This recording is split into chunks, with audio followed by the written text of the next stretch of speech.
నమస్తే అండి. ఈరోజు కథలు చెప్పుకుందాం. ఎవరు గొప్ప? పట్టు వదలని విక్రమార్కుడు చెట్టుకు వేలాడుతున్న శవాన్ని ఆవహించిన బేతాళుణ్ణి బంధించి భుజాన వేసుకుని మౌనంగా బయలుదేరాడు. అప్పుడు శవంలోని బేతాళుడు, విక్రమార్క మహారాజా, నన్ను పట్టి బంధించగలిగిన నీ పరాక్రమం, ధైర్యసాహసం మెచ్చదగినదే.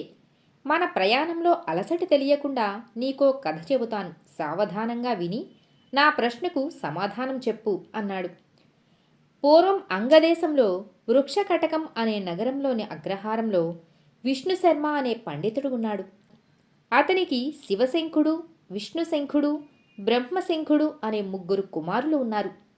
వీరు వేరువేరు రాజ్యాల గురుకులాల్లో తమ విద్యను పూర్తి చేసుకుని వస్తూ వారు ప్రయాణం చేసే మార్గం మధ్యలోని కూడలి అయిన అమరావతి రాజ్య సత్రంలో కలుసుకుని రాత్రి భోజన సమయంలో మాట్లాడుకుంటూ తాము నేర్చిన విద్యలను ప్రస్తావిస్తూ తనే గొప్పవాడిని అని ముగ్గురికి ముగ్గురు వాదులాడుకోసాగారు. వారికి భోజనం వడ్డిస్తున్న అవ్వ, నాయనలారా, పొరుగు రాజ్యం రాజధాని అయిన వేదాంగపురి వెళ్ళి అక్కడి మహారాజు ప్రసేనజిత్తును కలిస్తే మీ సమస్యను ఆయన తీరుస్తాడు అంది. వేదాంగపురి తమ స్వగ్రామం వెళ్లే దారే కనుక ఆ మరుసటి రోజు ముగ్గురు అన్నదమ్ములు వేదాంగపురి చేరి ప్రసేనజిత్తు మహారాజును కలుసుకున్నారు. మహారాజా, మేము ముగ్గురం అన్నదమ్ములం. నా పేరు శివశంఖుడు. నేను ఎటువంటి గొప్ప భోజనంలో అయినా తప్పు పట్టగలను.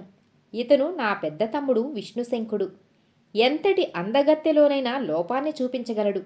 ఇతను నా చిన్న తమ్ముడు. వీడు అత్యంత సుకుమారుడు. మా ముగ్గురిలో ఎవరు గొప్పవారో తమరు పరీక్షించి మాలో ఎవరు గొప్పవారో నిర్ణయించమని వేడుకున్నారు. అందుకు సమ్మతించిన రాజు ముగ్గురు అన్నదమ్ములను అతిథులుగా ఉండమని వసంత మండపంలో విడిదిని ఏర్పాటు చేయించాడు. అన్నదమ్ములు ముగ్గురికి విడివిడిగా గదులు ఏర్పాటు చేయించారు. రాత్రికి రాజుగారి పరివారంతో పాటు వీరికి కూడా ఒకే చోట భోజనాలు ఏర్పాటు చేశారు. అందరికీ పిండి వంటలు, పండ్లు, పలు రకాల కూరలు, పెరుగు వంటి ఎన్నో రకాలతో అందరికీ వడ్డించారు. అందరూ రుచికరమైన ఆ భోజనాన్ని ఆస్వాదిస్తూ ఆనందంగా ఆరగించసాగారు. ముగ్గురు అన్నదమ్ముల్లో పెద్దవాడైన శివశంఖుడు భోజనం ముట్టకుండా ముఖం చిట్లించుకొని కూర్చున్నాడు. ఏం నాయనా, భోజనం ముట్టలేదు? రాజభోజనంలోనూ లోపం ఉందా అన్నాడు రాజు.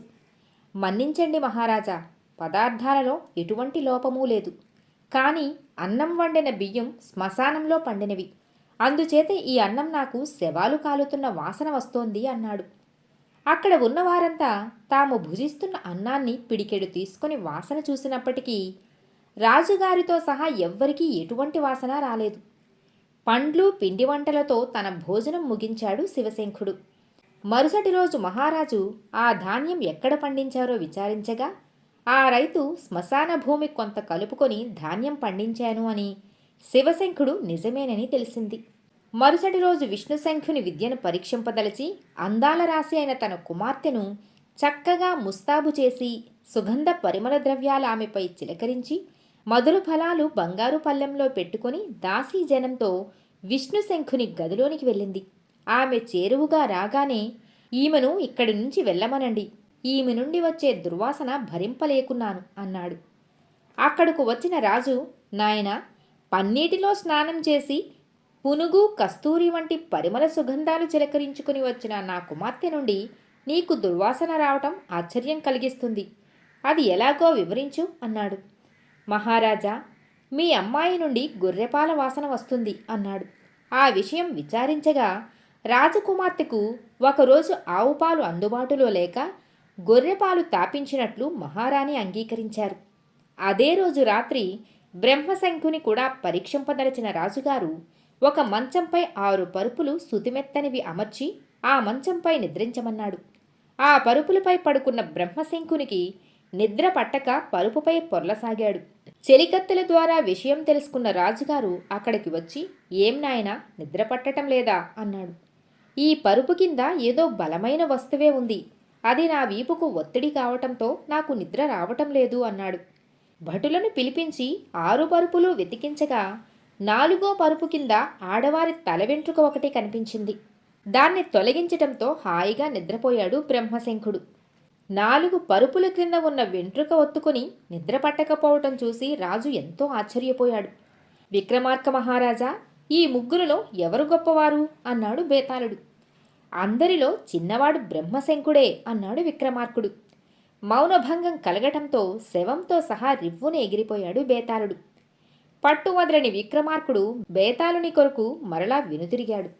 పట్టువదలని విక్రమార్కుడు చెట్టుపై శవాన్ని ఆవహించి ఉన్న బేతాళుని బంధించి భుజాన వేసుకుని మౌనంగా బయలుదేరాడు. విక్రమార్కుని భుజాన ఉన్న బేతాళుడు, మహీపాల, నీ పట్టుదల చూడటానికి చాలా ముచ్చటగా ఉన్నది. నీ గురించి ఇంద్రుని నగరంలోని సితాత శిఖరం, విద్యాధరుల రాజ్యంలోని మహానీల శిఖరం, కిన్నెరుల నగరంలోని వేణుమానవ శిఖరం, గరుడ పక్షుల నివాసమైన కరంజ శిఖరం, వసువులు నివసించే వసుధారా శిఖరం, సప్తఋషుల నివాసమైన రత్నధాతు శిఖరం, బ్రహ్మలోకంలోని సుమేర హేమశృంగ శిఖరం, రుద్రుల నివాసమైన గజశైల శిఖరం, ఆదిత్యులు అశ్వనీ దేవతల నగరంలోని సుమేఘ శిఖరం, గంధర్వుల నగరంలోని హేమకక్ష, యక్షుల నగరంలోని శతశృంగ, నాగలోకంలోని తామ్రభ శిఖరం వంటి మహోన్నత శిఖర నివాసులైన ప్రజలందరూ నీ గుణగణాలను, కీర్తిప్రతిష్టలను గురించి చెప్పుకోవటం నాకు తెలుసు. సర్వగుణ సంపన్నుడవు అయిన నీవే నాకు ఉన్న సందేహాన్ని తీర్చాలి. మన ప్రయాణంలో నీకు అలసట తెలియకుండా కథారూపంలో తెలియజేస్తాను. అమరావతి నగర పొలిమేరలలో సదానందుడు రాజుగారి సహాయంతో ఆశ్రమం నడుపుతున్నాడు. ఆ ఆశ్రమంలో ఎందరో వేద విద్యతో పాటు పలు రకాల విద్యలు నేర్చుకుంటున్నారు. ఒకరోజు రాజభటుడు సదానందుని దర్శించి, గురుదేవా, రాజుగారి ఇంట పూజా కార్యక్రమం ఉంది. దాన్ని నిర్వహించడానికి ఒకరిని పంపమన్నారు. ఇది రాజుగారి ఆజ్ఞ అన్నాడు రాజభటుడు. వేద విద్యను పూర్తి చేసిన ఓ ముగ్గురు పండితులను పిలిచి, నాయనలారా, రాజుగారి ఇంట పూజా కార్యక్రమం ఉందట. మీలో ఒకరిని పంపమన్నారు. మీరు ముగ్గురు వెళ్ళిరండి అన్నాడు సదానందుడు. గురుదేవా, రాజుగారు ఒక్కరినే కదా తీసుకురమ్మన్నారు అన్నాడు రాజభటుడు. భయపడక ఈ ముగ్గురిని నీ వెంట తీసుకువెళ్ళు అన్నాడు సదానందుడు. రాజభటుని వెంట ముగ్గురు పండితులతో బయలుదేరారు. కొంత దూరం ప్రయాణం చేశాక ఒక వర్తకుడు వారికి ఎదురై, అయ్యా, మా ఇంట పూజా కార్యక్రమం ఉంది. మీలో ఒకరు ఆ కార్యక్రమం నిర్వహిస్తే కోరినంత ధనమిస్తాను అన్నాడు. మూడవ పండితుడు ఆ వర్తకుని వెంట వెళ్ళిపోయాడు. రాజభటులు మిగిలిన ఇద్దరు పండితులతో నడవసాగారు. అలా కొంత దూరం ప్రయాణం చేసిన తరువాత ఒక వ్యక్తి వీరికి ఎదురు వచ్చి, అయ్యా, మా ఇంట్లో లక్ష్మీ పూజ చేయాలి. నిర్వహించిన వారికి కోరినంత ధనమిస్తాను. మీ ఇరువురిలో ఎవరైనా ఒకరు రాగలరా అన్నాడు. రాజభటుని వెంట ఉన్న పండితులలో ఒకరు ఆ వ్యక్తితో వెళ్ళిపోయారు. మిగిలిన ఒక పండితునితో బయలుదేరిన రాజభటుడు రాజధాని చేరుకున్నాడు. విక్రమార్క మహీపాల, సదానందుడు ముగ్గురు పండిత శిష్యులను రాజకార్యానికి పంపినా చివరకు ఒక్కడే వెళ్ళి రాజకార్యం పూర్తి చేశాడు. మరి సదానందుడు ముగ్గురు శిష్యులను పంపడంలో ఆంతర్యమేమిటి? తెలిసి చెప్పకపోయావో మరణిస్తావు అన్నాడు బేతాళుడు. బేతాళ, ఎన్ని విద్యలు నేర్చినా ధనం సంపాదించడమే ధ్యేయంగా మనిషి జీవిస్తాడు. ముందు వెళ్ళిన ఇద్దరు పండితులు దైవకార్యాన్ని తిరస్కరించలేక వారితో వెళ్ళి అక్కడ సంపాదించిన ధనం ఆశ్రమ నిర్వహణకు ఉపయోగించాలని ఆలోచనతో వెళ్ళారు. మొదట వెళ్ళిన మూడవ పండితుడు తాను లేకున్నా మిగిలిన ఇద్దరూ రాజకార్యం నిర్వహించగలరు అన్న నమ్మకంతో వెళ్ళాడు. అదే నమ్మకంతో రెండో పండితుడు కూడా వెళ్ళాడు. చివరిగా మిగిలిన మూడవ పండితుడు రాజుగారి శుభకార్యం నెరవేర్చాడు. ముందు జాగ్రత్తతోనే సదానందుడు ముగ్గురు పండితులను భటుని వెంట పంపించారు అన్నాడు విక్రమార్కుడు. విక్రమార్కునికి మౌనభంగం కావటంతో శవంతో సహా బేతాళుడు మాయమై చెట్టుపైకి చేరాడు. పట్టువదలని విక్రమార్కుడు బేతాళునికై వెనుదిరిగాడు. యసకేతుడు. విక్రమార్కుడు తిరిగి మరలా చెట్టు వద్దకు వచ్చి చెట్టుకు వేలాడుతున్న శవాన్ని ఆవహించి ఉన్న బేతాళుణ్ణి బంధించి భుజాన వేసుకుని మౌనంగా నడక సాగించాడు. మహీపాల, చతుర్వేద కవిత్వాలు, చిత్ర, ఆసు, బంధ, గద్య కవిత్వాలలో అపార పాండిత్యం ఉన్న నీకు చాలా కాలంగా నాకు ఉన్న సందేహాన్ని యసకేతుని కథ ద్వారా తెలియజేస్తాను, విను అన్నాడు బేతాళుడు. పూర్వం వారణాపురాన్ని యసకేతుడు అనే రాజు పరిపాలిస్తూ ఉండేవాడు. అతనికి వంశమార్గుడు అనే బిరుదు కూడా ఉంది. అతని మంత్రి పేరు దీర్ఘదర్శి. ఆ దేశపు రాణి పేరు చంద్రవదన. అపురూప లావణ్యవతి. ఆమె లోకంగా భార్యతో ఎక్కువ సమయం గడపసాగాడు. రాజుగారి ఆనందానికి అంతరాయం కలుగకుండా మంత్రిగారే రాజకార్యాలు చూసుకునేవాడు. ఇది గమనించిన సామంతరాజులు, స్థానిక ప్రజాప్రతినిధులు, ప్రజలు మంత్రే రాజును రాకుండా చేసి తానే పరిపాలన చేస్తున్నాడు అని అనుకోసాగారు. ఈ వార్త వేగుల ద్వారా తెలుసుకున్న మంత్రి మదనపడసాగాడు.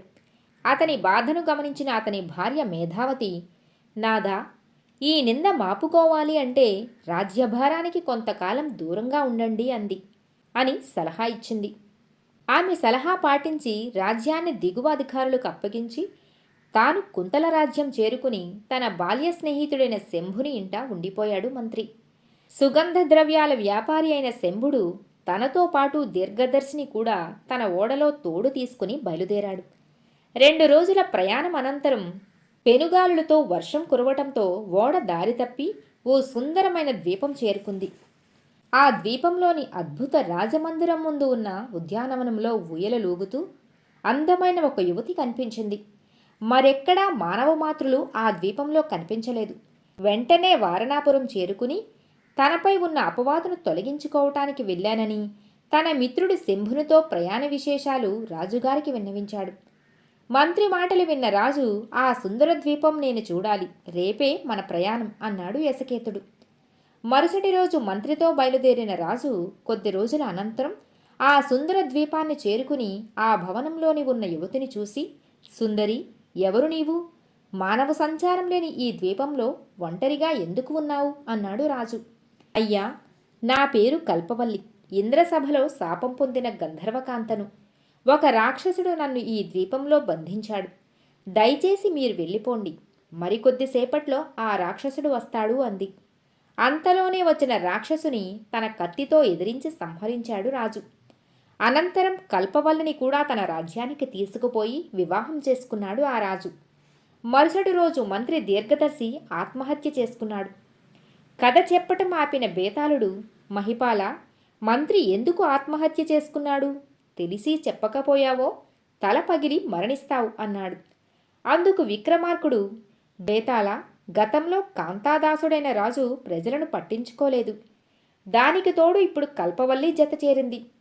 ఆమె ఉనికి రాజుకు తెలియచేసింది తనేనని తెలిసినా తమ దేశ ప్రజలు తనను ఎంత అపార్థం చేసుకుంటారో, గతం కంటే తన పరిస్థితి మరింత దిగజారుతుందని భయపడి ఆత్మహత్య చేసుకున్నాడు మంత్రి అన్నాడు విక్రమార్కుడు. మౌనభంగం కావటంతో బేతాళుడు శవంతో సహా మాయమయ్యాడు. పట్టువదలని విక్రమార్కుడు బేతాళునికై వెనుతిరిగాడు.